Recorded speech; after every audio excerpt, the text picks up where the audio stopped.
Bonjour. Vous vous doutiez certainement que j'allais réagir face au ce qu'ils appellent le casse du siècle au Louvre, qui a eu lieu donc hier matin. Moi j'ai découvert ça, je ne sais pas quand dans la journée. Je pense la même chose que la plupart des Français, que c'est quelque chose de monstrueux, d'absolument pas professionnel, mais peut-être pas aussi casse du siècle qu'on voudrait le faire passer. Donc on va regarder ça ensemble. J'ai fait une petite analyse qui n'engage que moi, mais avant de vous faire une petite analyse, je vais vous raconter deux histoires. Deux histoires vraies. Vous allez mieux comprendre comment ça fonctionne au niveau de la sécurité, des agents de sécurité, au niveau de tout ce qui est protection diverses et variées dans notre pays. Et surtout l'ego qui l'alimente avec ces systèmes mafieux qui sont derrière afin d'avoir la mainmise surtout en fait comme en médecine, à ce qu'on voit en médecine aujourd'hui, où on doit soigner de telle manière. Enfin, c'est Big Pharma qui a tout le flambeau, donc je rentre pas dans les détails, vous connaissez l'histoire aussi bien que moi. Eh bien, on a exactement la même chose au niveau de tout ce qui est défense et sécurité, et notamment pour des lieux comme le Louvre et ainsi de suite. Et vous allez vite le comprendre, je pense, au regard des deux exemples réels. Ce sont des histoires vraies à 100% que je vais vous relater, que j'avais gardé plus ou moins confidentielles. Je dis plus ou moins parce que j'en avais parlé à certaines personnes et que j'ai décidé de révéler au regard de ce qui s'est passé au niveau du Louvre, parce que ça me semble important et pertinent de le faire maintenant. La première a dû se passer aux alentours de 2016. Je n'ai plus la date précise. Et ça s'est passé à l'Assemblée nationale. Alors, je vous la fais courte. Enfin, courte. Il faut quand même que je vous laisse des détails croustillants. Vous allez rigoler. Je suis cooptée par un ancien membre d'une unité d'élite défense en France. Je ne citerai pas, parce que j'ai donné ma parole de ne pas parler de lui. Je ne le connais pas, je ne l'ai jamais rencontré. C'est lui qui connaissait ma réputation et qui a dit à son supérieur, donc le chef de la sécurité de l'Assemblée nationale à Paris, il faudrait qu'elle nous forme au profilage afin d'être plus performants dans l'exercice de notre fonction. Ce qui est totalement logique. J'étais en lien en plus à cette époque-là avec l'ANV, qui est une association sur tout ce qui est vidéoprotection, etc., qui mettait aussi en évidence, il faudrait former au profilage, etc., etc., et vous le comprendrez à la fin de cette émission-là, on est très loin de ce genre de pratique et de mise en place au regard, encore une fois, des égos et des intérêts financiers et surtout de corruption qu'il y a partout. Je suis donc convoquée, je me présente à l'Assemblée nationale, je ne trouve pas l'entrée. J'arrive pas, c'est une toute petite entrée en fait, et comme je suis handicapée visuelle et dyslexique en plus, j'arrivais pas à avoir l'entrée, j'étais pile poil à l'heure avec les bouchons parisiens, vous connaissez, et encore il s'agit de 2016. Paris était encore assez belle capitale et relativement bien fréquentée. Donc je me retrouve à tourner en rond, au bout d'un moment j'en ai ras-le-bol, je dis je vais me mettre devant le grand porche, il y a un énorme porche en bois, avec une toute petite entrée, une petite allée quoi, et un grand trottoir, surtout sur la partie gauche, et qui amène sur une entrée de bâtiment plus moderne. Et on y reviendra sur cette entrée-là plus tard. Donc je mets ma voiture, mais décalée. Je ne la mets pas droite face au porche, je la mets un peu de travers. Je rentre là, j'ai une petite voiture. Je la rentre là, je la laisse là. Et je voyais bien les caméras. Moi, je reste dans la voiture. Alors à l'époque, je portais toujours, enfin souvent, depuis des années, je portais des tailleurs-jupes. J'étais toujours vêtue de tailleurs-jupes divers et variés, relativement professionnels, qui pouvaient être stricts pour certains et un peu moins stricts pour d'autres. Et c'était le cas ce jour-là, c'était un petit peu moins strict, c'était un tailleur noir, je me rappellerai tout le temps, avec une veste esprit, une attache esprit russe à slave, et une jupe portefeuille un peu en dessous de mi-cuisse. Nous étions, je ne sais plus si c'était l'automne, l'hiver, il faisait froid, donc j'avais des bottines à talons. Et je restais donc dans la voiture, attendant de voir si quelqu'un allait venir me voir. Je l'ai fait exprès. Et je regarde ma montre, enfin mon portable plus exactement, pour chronométrer. J'ai dit, je vais voir combien de temps avant qu'ils arrivent. Parce que je savais que le bureau moderne qu'il y avait sur la gauche était le point d'entrée. Je voyais des visiteurs entrer. J'ai dit, c'est par là qu'on passe pour rentrer à l'Assemblée nationale. Donc, il doit y avoir des gens de la sécurité qui sont là-dedans. Ils vont bien voir que là, on ne peut pas vous louper. Ceux qui connaissent l'Assemblée nationale, on ne peut pas vous louper une voiture garée là. C'est interdit. C'est totalement interdit. Donc, ils vont me dégager dans quelques temps et je saurai où est l'autre entrée. Ça ne s'est pas passé comme ça. Je suis restée 3 minutes. C'est très long, 3 minutes. Ceux qui sont dans la défense, ils savent très bien de quoi je parle. Je suis donc restée 3 minutes. Et au bout de 3 minutes, ne voyant personne venir, j'ai pris mon petit sac à main, je suis sortie de la voiture et je suis allée dans le fameux bureau en question.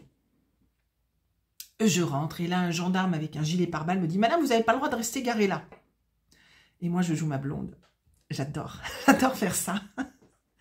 Je fais « Oh, je suis vraiment désolée, je ne savais pas. Écoutez, justement, j'ai rendez-vous avec un tel qui est le chef de la sécurité. » Et là, il me regarde la tête aux pieds en se disant « Mais elle, c'est comment ça ?»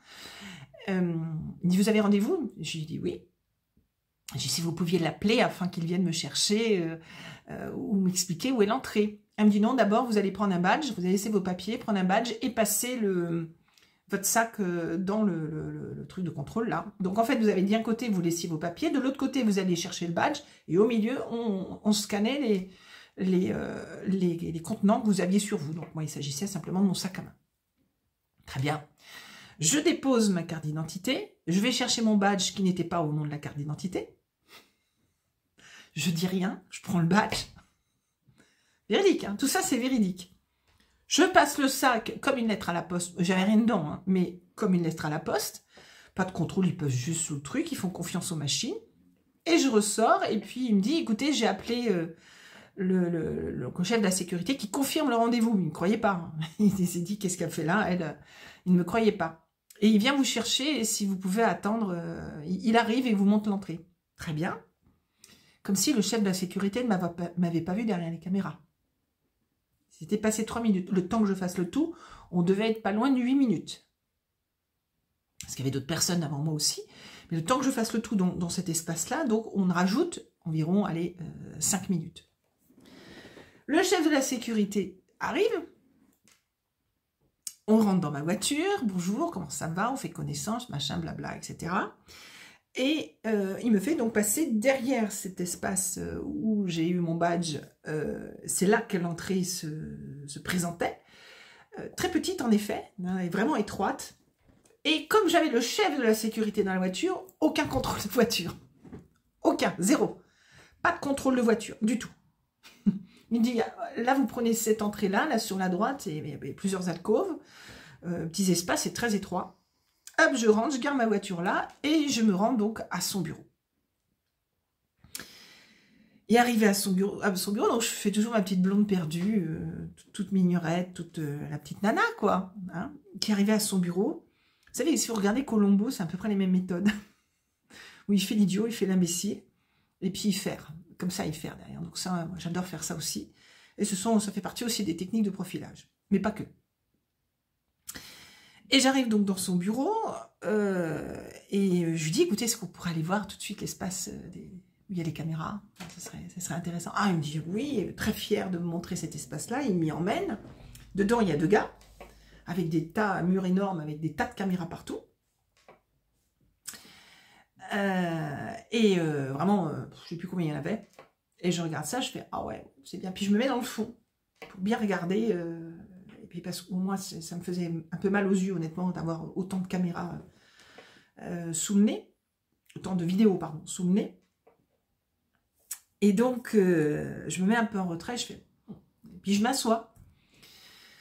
Et il me parle, il me dit, oui, voilà, bah, c'est là, alors là, c'est telle entrée, là, c'est tel machin. Il me parle, je posais pas de questions, rien du tout, je laisse faire. Tout bout d'un moment, je leur dis, bah, justement, vous avez dû me voir.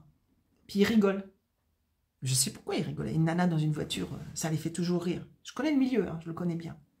Ils rigolent. Et moi, je rigole avec eux. Sinon, c'est pas drôle. Je rigole avec eux. Et je les laisse bien rigoler un bon moment. Et puis, je dis, mais... Ouais, j'étais sur cette caméra-là, cette caméra-là, donc la vidéo qui est là. Et il faut, puis hop, il continue à rigoler comme ça, en me regardant. J'ai dit, ouais, combien de temps je suis restée là, au fait? Combien de temps Et là, les mots, ils font, c'est pas... J'ai 3 minutes. J'ai 3 minutes chrono. Et là, il commence à se dire, oh, on va peut-être plus rigoler. Est-ce que vous savez ce qui peut se passer en 3 minutes? Je crois qu'il y avait, en plus, à cette époque, il devait y avoir des attentats proches. Il s'est passé des attentats proches de mémoire. Et là, les mecs, ils répondent pas. Ils disent plus rien. Est-ce que vous pouvez imaginer qu'une petite nana, comme ça, toute blonde, toute mignonette, là, qui vous amuse bien, puisse faire en 3 minutes, sachant que la voiture est restée seule pendant 5 autres minutes, le temps que j'aille chercher le badge et que je me fasse contrôler. Avec un badge, et je leur montre le badge, qui ne porte pas mon nom. Voilà, les mecs, sidérés.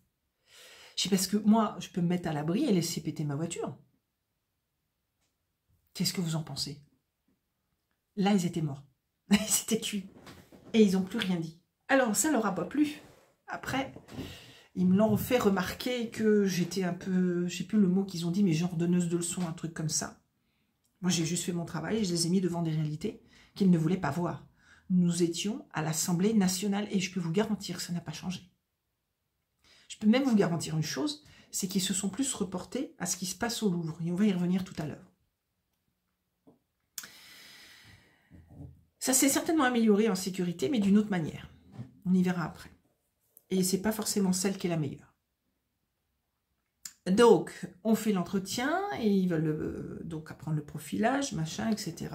Donc, ils me disent, un tel nous a parlé de vous, on vous connaissait pas vraiment, machin, blabla, ce qui était absolument faux.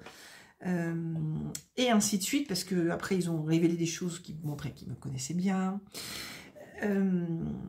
Je sors du rendez-vous toute contente de moi en me disant, bon, ben là, je pense que là, je vais faire le contrat, on va avoir le contrat. Et à peine un pied dans la voiture, je reçois un email du chef de la sécurité qui me dit, vous êtes vraiment ravissante, est-ce qu'on peut prendre un café? Donc là, je savais que le contrat, je l'avais plus. Parce que moi, non, promotion canapé, ça marche pas avec moi. Voilà, c'est une histoire vraie. C'est une histoire vraie qui s'est passée aux alentours de 2016. Où moi, petit profiler, là, petite nana, enfin petite, je suis grande, mais je veux dire, pas armée, rien du tout, j'ai mis au pied du mur des gens qui sont diplômés dans la défense, la sécurité, et censés protéger un lieu où il y a énormément de politique, et qu'ils ont le flipomètre suffisamment à zéro pour que ce soit hyper bien protégé. Et je comprenais mieux pourquoi cet homme m'avait coopté. Je le comprenais encore plus. Je n'ai jamais eu le contrat, bien qu'il m'ait reconvoqué quand l'adjoint a pris le poste du chef, où je lui ai révélé la vérité, je lui ai montré le mail de ce qui s'était passé. Il m'a dit qu'on ne comprenait pas pourquoi ça n'avait pas abouti, parce que pour nous, vous deviez faire la mission. Il dit, on va essayer de la remettre au goût du jour. Évidemment, elle n'a jamais abouti pour les raisons que vous connaissez, bien évidemment. Le deuxième fait, ça doit être à peu près 2 ans après, Macron était président. Je suis, à ma grande surprise, convoquée avec tous les plus grands représentants des musées parisiens à la Bibliothèque Mitterrand à Paris pour faire une table ronde et discuter de l'avenir de la sécurité des musées. Avec une représentante du ministère de Macron, qui était d'ailleurs la seule femme présente avec moi, qui, quand elle m'a vue, elle me dit « Je suis ravie de vous rencontrer, il fallait absolument que je vous voie, il faut qu'on travaille ensemble. » Je pense que les gens qui ont travaillé avec Macron au début étaient certains d'un vrai changement. À mon avis, ils ont vite déchanté par la suite. J'étais vraiment surprise, parce que je savais très bien que j'étais pas... Enfin, vous le savez, j'avais compris qui était Macron, le vieux et compagnie. Mais je me présente donc, et je me retrouve avec les plus grands noms. Chacun se présente, font un tour de table. Et bien évidemment, je rebondis sur le profilage, appuyé par une autre personne qui n'avait pas beaucoup de poids au regard des autres en termes de notoriété, mais je pense qu'il était dans les moins corrompus, voire pas du tout corrompu. De ce que j'ai vu, pour moi, il ne paraissait pas corrompu. Qui avait mis en évidence qu'il fallait impérativement travailler sur l'humain, comprendre l'humain, et travaillait différemment. Donc moi, j'avais donné quelques pistes. Il parlait de certaines choses et j'avais donné des réponses dans les domaines que je connaissais bien évidemment, qui étaient très appréciés, et notamment par la fille du ministère, et pas que. Donc en gros, on avait beaucoup apprécié mon passage. Ça avait duré, je pense, 2 heures. Je me rappelle que c'est ce jour-là qu'on avait dit, c'est une histoire que je vous ai peut-être déjà racontée, qu'on avait dit que, donc justement, un des grands pontes qui assure la sécurité de plusieurs musées sur Paris, et donc je crois le Louvre, une grosse société, avait dit de toute façon, nous ne travaillons qu'avec des Parisiens. À l'époque, je vivais en Bretagne. Nous ne travaillons qu'avec des Parisiens. Et je le regarde, je dis, des vrais ou des faux? Il me dit, comment ça? Et je dis, écoutez, si on met les cartes d'identité de tout le monde sur la table et on va regarder qui est vraiment parisien, de naissance. Et là, il est surpris et ça lui plaît pas trop. Il me dit, vous savez, au-delà du périphérique, on évite de travailler. Je dis, oui, je la connais, cette illustration qui est souvent dite chez les Parisiens. Mais moi, j'aimerais savoir qui est vraiment parisien. Et quelqu'un répond, il dit, oui, c'est juste ce qu'elle dit, tiens, on va faire ça. Et donc, les gens ne voulaient pas répondre. Non, il faut jouer le jeu. Vous l'avez balancé, il faut jouer le jeu. Et donc, tout le monde a mis sa carte d'identité et quelqu'un a fait le tour. Et il n'y en avait qu'une qui était parisienne, c'était moi. Et quand il l'a dit, donc je suis née en 14e, et quand il l'a dit, je précise, à 6 générations, en regardant le monsieur qui avait dit que tout ce qui est en dehors du périphérique, ça ne vaut rien.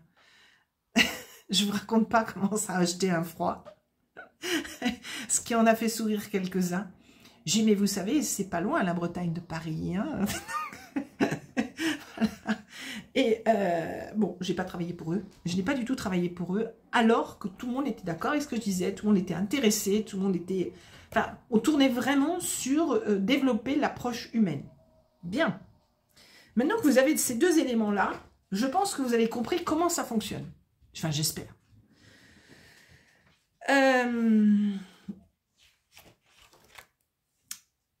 On va revenir sur l'effet du Louvre. Donc, les bijoux qui ont été volés sont invendables tels quels, parce qu'ils sont répertoriés uniques au monde et ils ont toute une histoire qui fait que ça va être très difficile de les revendre. Quel est le voleur qui est assez idiot pour voler des bijoux s'il sait derrière que c'est pas revendable, à moins d'avoir une commande, ou alors de les disloquer? Ce qui serait une grave erreur, parce qu'il faudrait que bijoutier, un faussaire ou je ne sais qui, enfin je ne sais quel professionnel de la bijouterie accepte de casser ces bijoux uniques et ils sont chargés d'histoire. Qui pourrait faire ça? C'est forcément une commande. C'est forcément une commande, surtout de la façon dont ça a été ciblé. Donc ce n'est pas un casse du siècle. C'est une commande qui a été huilée, qui a été mise en place pour satisfaire les besoins d'un commanditaire ou plusieurs commanditaires. Passionnés, ou envieux, ou désireux, j'en sais rien. Ou peut-être qui ont besoin de sous et qui se servent dans la caisse. Je ne sais pas. Il y a plusieurs façons de se servir dans la caisse. Hein. J'en sais rien. Mais c'est pas un casse du siècle. Et je vais vous prouver pourquoi c'est pas un casse du siècle. Je vais vous prouver encore plus dans le détail après. Donc, on voit qu'il y a une couronne qui a été jetée. Je ne sais plus laquelle, j'ai pas tout noté, mais une couronne a été jetée. Donc, si cette couronne a été jetée, la question est, était-elle dans la commande ou est-ce une question de maladresse? J'ai une petite idée. Ils disent, aujourd'hui, c'est des choses que j'ai relatées, que j'ai vues dans les journaux. Hein. Je suis en train de relater les points et je vais rebondir dessus. Ils disent qu'ils sont en train d'interpeller les malfaiteurs. Ils ne sont même pas capables de sécuriser le plus grand musée du monde. Parce que pour casser des gilets jaunes, ça va tout seul. Mais pour sécuriser le français et faire appliquer des lois qui protègent le français, là, on peut s'asseoir, hein, sérieusement. Parce que c'est plutôt l'inverse qui se passe. Donc, je ne vois pas comment ils vont récupérer les malfaiteurs. À moins que dans le casque, il paraît qu'il y aurait un casque qui aurait été retrouvé. Donc, on peut trouver l'ADN dans le casque. Si ce casque a été utilisé que par une seule personne, il n'y aura qu'un seul ADN. Sinon, il y en aura plusieurs. Moi, ça m'a fait rappeler l'histoire des papiers d'identité qui ont été retrouvés sur l'affaire Charlie Hebdo. Vous savez, on laisse un symbole, un signe. Donc des si grands professionnels capables en 7 minutes de voler des millions, des milliards peut-être même de bijoux qui sont inestimables un dimanche matin à 9h ou 9h30 à l'ouverture du musée, laisse tomber un casque. J'ai vu ça, hein, c'est peut-être faux, hein, mais j'ai vu ça. Moi, ça m'interpelle. Alors, aucune alerte n'a fonctionné. Oui, alors il y a plein de questions qui peuvent se poser. Est-ce que c'est une cyber-infiltration? Puisque vous savez très bien, je l'ai expliqué dans plein d'émissions, et je ne pense pas être la seule, que la cyber peut se déjouer avec n'importe quel outil connecté que l'on peut trouver, qui permettent de les bloquer, ou de déjouer les vidéos, ou de déjouer les sons, de déjouer tout ce qu'on veut. Tout est cyber-attaquable, hein, parce qu'en France, on se croit cyber-super protégé. On est les champions du monde de la cyberprotection. J'ai fait des anciennes émissions où j'ai expliqué pas mal de choses là-dessus. C'est faux, hein, c'est absolument faux. On peut être jamais à 100%, c'est impossible. Et en fait, en France, on est très mauvais. Là, ça peut être un outil qui est bloqué toutes les alertes, donc par un cyber-fonctionnement, puisque tout est connecté aujourd'hui, qui fait que, hop, c'est stoppé. Donc, ça n'a pas fonctionné. Est-ce une infiltration? Quelqu'un qui a fait en sorte que tout soit déconnecté? Ça c'est vraiment sûr et certain. Il y a une infiltration. Vous verrez au fil du temps. Un manque de vigilance, volontaire ou pas volontaire? Possible aussi. Une pause café à rallonge. Ah oui, c'était l'heure d'ouverture. On va d'abord faire une pause café. Hein. Caméra café, ça a été inventé bien avant la série, mais ça continue depuis. Hein. Et puis, à rallonge, tant qu'à faire. Oh ah non, on est large, tant, si l'ouverture. Ouais, on a le temps de prendre un café, attends, c'est dimanche. Déjà que je bosse un dimanche. Vous voyez ce que je veux dire? Alors, les personnes, les malfaisants, ont forcément une connaissance des comportements des travailleurs au musée. Ah, tiens, on revient au comportemental. Dis donc, qu'est-ce qu'il est pénible ce métier. Il est toujours là. Bah oui, tant qu'il y a des humains, et même s'il y avait des robots, parce que ceux qui ont créé des robots, le type de robot créé, les éléments que l'on peut avoir, ça nous indique beaucoup d'éléments au niveau des créateurs, des concepteurs de ces robots ou de ces IA. Donc clairement, oui, ils ont forcément étudié les comportements de toutes les personnes qui travaillaient au musée et surtout ceux sur la partie qui a été cambriolée. Donc leur comportement et leurs habitudes.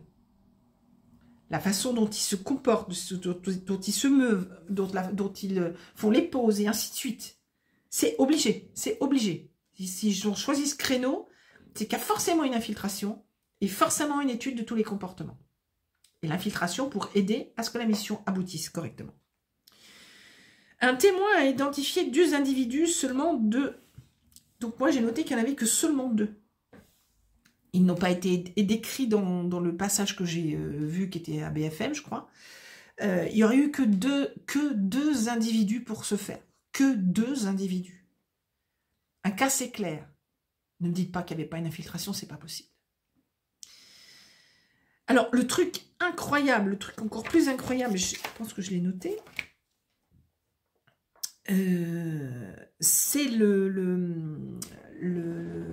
l'élévateur, le truc élévateur là, pour amener à l'étage. Un dimanche matin, ça interpelle personne au niveau du Louvre. Tu as un truc élévateur qui va s'appuyer contre le mur du Louvre, pas de réaction. Personne, enfin, je sais pas, ça interpelle pas. Non, on est large, c'est dimanche matin. Attends, j'ai fait la teuf hier, je suis à la pause café. Oh, puis le dimanche, on va être peinard. On va pas se faire voler un dimanche, tout va bien aller. Non mais, oh. Non mais, c'est gros comme une maison, vous voyez bien. Enfin, j'espère que vous le voyez, parce que là, c'est flagrant, quoi. On sait qu'il y a une recrudescence de vol, comme dans tous les pays qui sont envahis par les migrants. Parce que eux, ils ont la loi de leur côté et pas nous.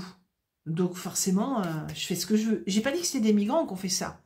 Mais Rachida Dati a dit qu'il y a une recrudescence de vol dans les musées. Alors déjà, excusez-moi, mais la réunion que j'ai eue en 2018, je crois, il y en a certainement eu d'autres. On était d'accord avec plein de choses que je disais. On voulait mettre en place plein de choses que je disais, mais on m'a pas écouté. Et qu'est-ce qui a été fait derrière? Visiblement, c'est de pire en pire. Donc si c'est de pire en pire, c'est que rien n'a été fait pour que les choses soient de mieux en mieux. Donc les discours politiques, par contre, pour donner du fric à l'Ukraine, là, ça va tout seul. Mais protéger notre patrimoine, notre personne, notre patrie et tout, que dalle. Et la protéger, ça passe par plein de choses. On va y revenir dans le deuxième point, la dernière partie, pardon. Nous sommes sur la deuxième partie. Donc vous comprenez bien que je ne peux pas croire à un casse du siècle, parce que de personnes qui fassent ce genre de casse à 9h30, entre 9h et 9h30 du matin, un dimanche matin en plein Paris, avec une nacelle visible contre les murs du musée et personne n'a rien vu, les caméras, elles faisaient quoi les caméras à ce moment-là? Alors on est comme dans l'esprit de la haine de l'Assemblée nationale? Ben oui, on est là. On est là, mais il y a aussi plusieurs raisons qui peuvent apporter à ce genre de problématique.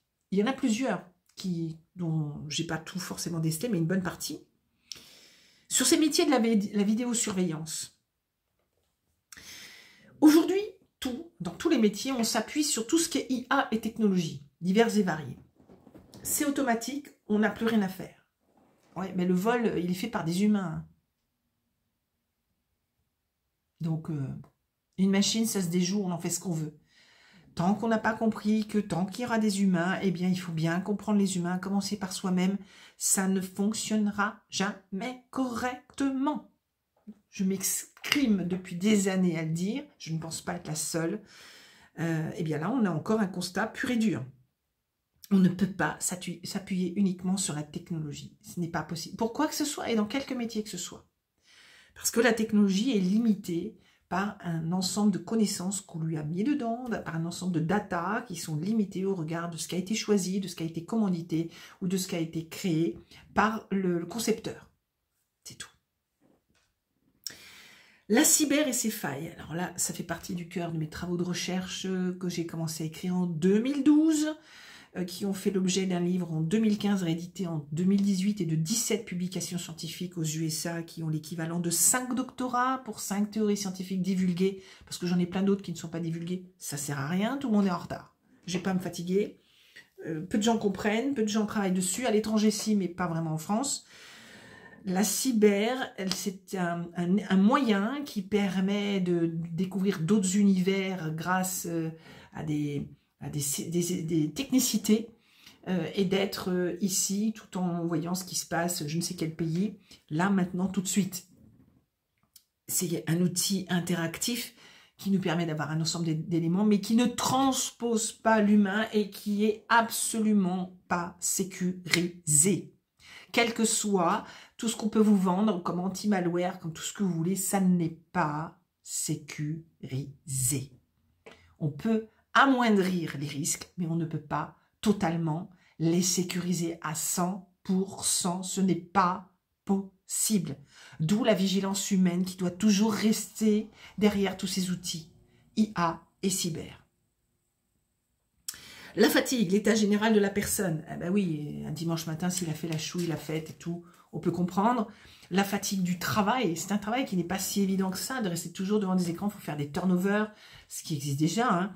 Il faut être vigilant, il faut essayer de ne pas regarder de la même manière, c'est compliqué, ce n'est pas si simple que ça comme métier, il ne faut pas le sous-estimer. Le sérieux du recrutement. Et alors là j'ai un gros paragraphe parce que ça aussi, ça fait des années que j'en parle. Le recrutement se fait énormément par cooptation, donc très facile pour les infiltrations. Et je l'ai dit à plusieurs reprises que les recrutements sont basés aussi avec des tests dans des entreprises qui rangent tout dans des cases. Et donc c'est très facile de les déjouer. Je l'ai fait moi-même et d'autres personnes l'ont fait pour pouvoir dire je suis le candidat idéal à ce poste alors qu'en fait, par exemple, je ne suis pas du tout, je ne me rappelle plus quel test j'avais fait et c'était pas du tout mon métier et pourtant je pouvais être totalement recrutée. Vous voyez, donc ça fait des années aussi que je le dis et que ça continue, les sociétés sont toujours là-dessus. Alors je suis désolée, mais là le profilage est nettement plus efficace que ces trucs-là et en plus beaucoup plus rapide. Avec tous les tests qu'il y a derrière, Y et Z, et qui rangent dans des cases, des couleurs, tout ce que vous voulez, c'est complètement débile. On ne peut pas rentrer dans des cases. Plus des analyses sur les réseaux sociaux qui sont complètement truquées et faussées par les interprétations. Bref, le recrutement est la faille de l'entreprise, c'est le point d'entrée qui est vital pour l'entreprise et c'est galvaudé, c'est complètement, comment dire, mésestimé, c'est devenu une usine à gaz pour faire des clones, en fait recruter des clones, recruter tout un ensemble de gens qui vont probablement satisfaire l'entreprise, surtout s'ils sont médiocres, parce que je ne sais pas si vous avez remarqué, mais plus la personne est compétente et plus elle est vers la sortie. Hein. Aujourd'hui, c'est de pire en pire. Si vous ne rentrez pas dans les cases, dans le moule, et qu'on ne peut pas vous mettre une évaluation chargée à chaque fin d'année, donc si vous êtes trop bon, vous êtes plus près de la sortie que quelqu'un qui est mauvais. Hein. C'est complètement inversé au regard d'autrefois. Donc ceux qui sont licenciés, posez-vous la question de ce que vous avez fait de bien plutôt que de mal. Hein, et il faut plus regarder dans ce sens-là aujourd'hui. Et donc là, c'est le point d'entrée des infiltrations de l'entreprise. C'est un poste sensible, extrêmement important, vital, qui est complètement galvaudé, sous-estimé et délégué à un ensemble d'entreprises qui font la pluie et le beau temps sur votre propre entreprise. Ça fait des années que je préviens, et là, je peux vous garantir qu'on est en plein dedans. Mais alors, c'est sûr et certain. Vous savez, les recrutements, aujourd'hui, on a l'impression que c'est un peu comme Big Pharma. C'est-à-dire que plus ils vous tiennent à vous manipuler avec des évaluations qui ne sont pas terribles et tout, et que vous fassiez plus ou moins bien le boulot, on n'a qu'à regarder hein, les résultats aujourd'hui qu'on voit dans beaucoup d'entreprises, il y en a de moins en moins de bons, hein. Et c'est un peu comme le Big Pharma, plus vous êtes malade et plus on vous met des médocs, et comme ça on vous tient aussi. Donc posez-vous quand même des questions sur ces sujets-là. Les a priori, c'est le point suivant, les a priori, bah oui, genre, voilà, attends, on est dimanche matin, il va rien se passer à 9 h. Allez, on est large, on prend le café, quoi. Voilà le genre d'a priori qu'on peut avoir. Et du coup, on lâche l'affaire, on ne surveille pas, on n'est pas à son poste, on est en dilettante, on se raconte notre soirée du samedi soir, parce que c'est rigolo, parce qu'on était entre potes, des potes parfois qui se connaissaient, parfois même le pote qui travaille avec vous, et puis voilà. Et on passe à autre chose. Bon, je pense pas que ce soit la seule raison, et en tout cas, c'est pas la vraie raison qui a posé problème à mon avis. Les pauses café aussi, hein, parce qu'il y en a un paquet, ou cigarettes, ça, alors là, qui sont vraiment à rallonge. Les ordres idiots en termes de management aussi, vous faites ceci, cela, et c'est des ordres qui sont en décalage avec le côté professionnalisme et l'application du métier, par des gens qui ne connaissent rien au métier, ou des gens qui veulent essayer de connaître, ou en tout cas faire valoir surtout leur ego, en pensant être un super manager. Beaucoup de jeunes qui n'ont pas de recul.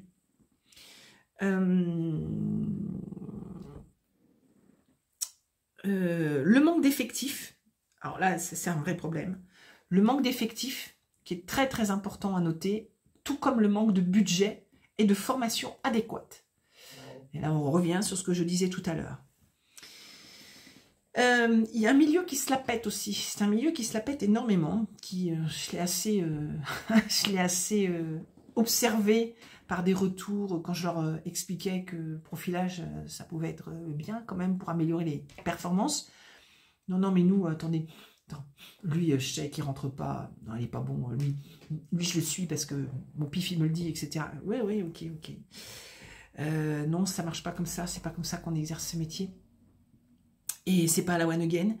Donc là c'est vraiment, il y en a à l'appel qui se la pètent dans ce métier, mais sérieusement, en plus, ce sont beaucoup d'hommes, même s'il y en a un peu plus de femmes, et ils portent l'uniforme, donc dès qu'ils ont l'uniforme, vous, en civil, vous valez rien, et encore plus quand il s'agit d'une femme. Il faut dire les choses comme elles sont, hein. Je pense que les deux exemples de tout à l'heure ont été très clairs à votre égard. Enfin, j'imagine. Les structures de formation métier complètement corrompues, alors il y en a une en exemple la plus connue où il y a eu déjà des affaires qui sont sorties dessus, surtout lorsqu'un célèbre criminologue les dirigeait, je pense que ceux qui savent, je n'apprécie absolument pas ce personnage. Je peux vous garantir que j'ai eu à l'époque des discussions avec des personnes qui détenaient des preuves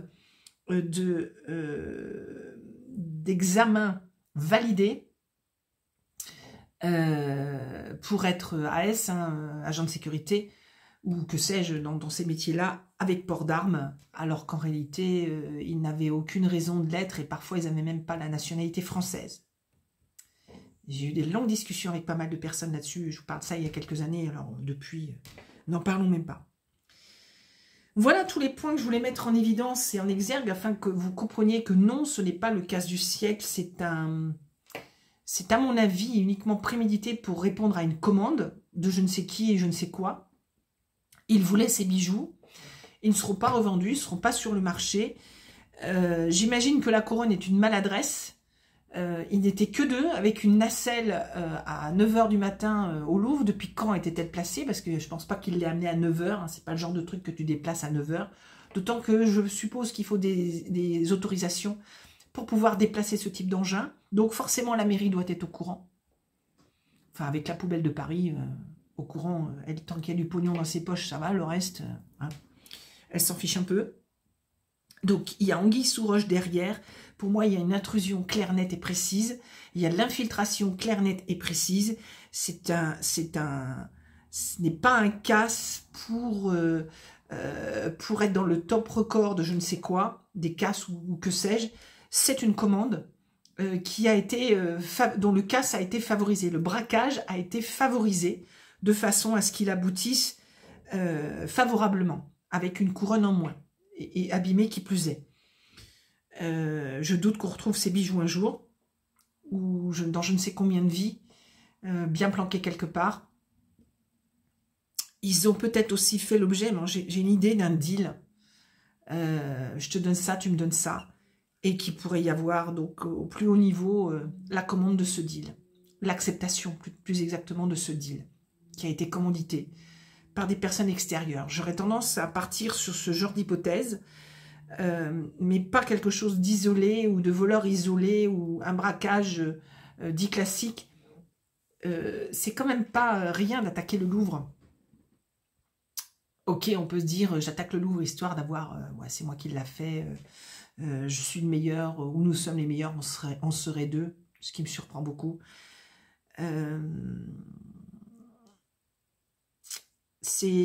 Alors, ce sont des gens relativement professionnels qui ont fait ça, forcément. Ils sont relativement professionnels, ils ont pris des informations, ils ont fait jouer l'infiltration, ils ont fait tout ce qu'il faut. Là, je pense que ça, c'est clair. Les caméras de Paris, apparemment, n'arrivent pas à les retrouver. Enfin, j'en sais rien, c'est très étonnant. C'est très, très étonnant, tout ça, quand même. C'est des choses dont on ne parle pas. Bon. Mais qui sait, hein, bon. Et si on a le fin mot de l'histoire un jour, je crains que ce soit une histoire romancée. C'est très difficile à croire que ce soit des voleurs qui se sont fait ça pour un challenge. Surtout vu le choix des bijoux. C'est très très surprenant. Vraiment très très surprenant. Le choix des bijoux indique beaucoup d'éléments au niveau des profils de qui peut les recevoir. Ce sont forcément des gens d'un certain niveau, d'une certaine culture, voire qui ont envie de parader avec ce type de bijoux pour jouer le jeu, pour leur ego, pour je ne sais pas quoi, ou des collectionneurs vraiment amoureux de cela, mais qui sont prêts à tout pour les avoir, ne pouvant les acheter pour plein de raisons, dont le fait que ce soit inestimable. Mais surtout, ça fait partie de notre culture française. Donc c'est un manque de respect total de notre culture. Et à côté de cela, il y a une incompétence notoire de tout ce qui est lié à la sécurité en France. Je ne vous apprends rien au regard de tout ce qui se passe depuis quelques années. Mais j'ai avisé depuis très longtemps. Je me suis escrimée à l'écrire, le dire, le scander partout où je pouvais, que nous sommes de très bas niveau, que nous ne sommes pas compétents, que nous avons des infiltrations de façon phénoménale dans tous les univers, dans tous les domaines, et qu'il est temps que ça cesse, qu'il est temps qu'on reprenne notre pays en main. Et comme je le disais dans la dernière émission, nous allons aller vers des choses de plus en plus dures, de plus en plus invivables, je ne sais plus comment j'ai dit, mais dans ce sens-là, c'est l'exemple type où on va aller vers des dossiers, des sujets, des faits qui seront de plus en plus impensables et inimaginables jusqu'à la fin de cette prise d'otage de la Macronie. J'espère simplement qu'ils ne vont pas être démantelés, ces bijoux. J'espère qu'ils vont être restés dans leur jus, ou qu'ils soient cachés. C'est tous les Français qui ont été violés et toute l'histoire française qui a été violée au regard de ce vol, parce que c'est un viol d'une partie de nous. Mais on ne pouvait pas s'attendre à moindre au regard de l'époque que nous vivons. À bientôt pour une prochaine émission et bonne journée.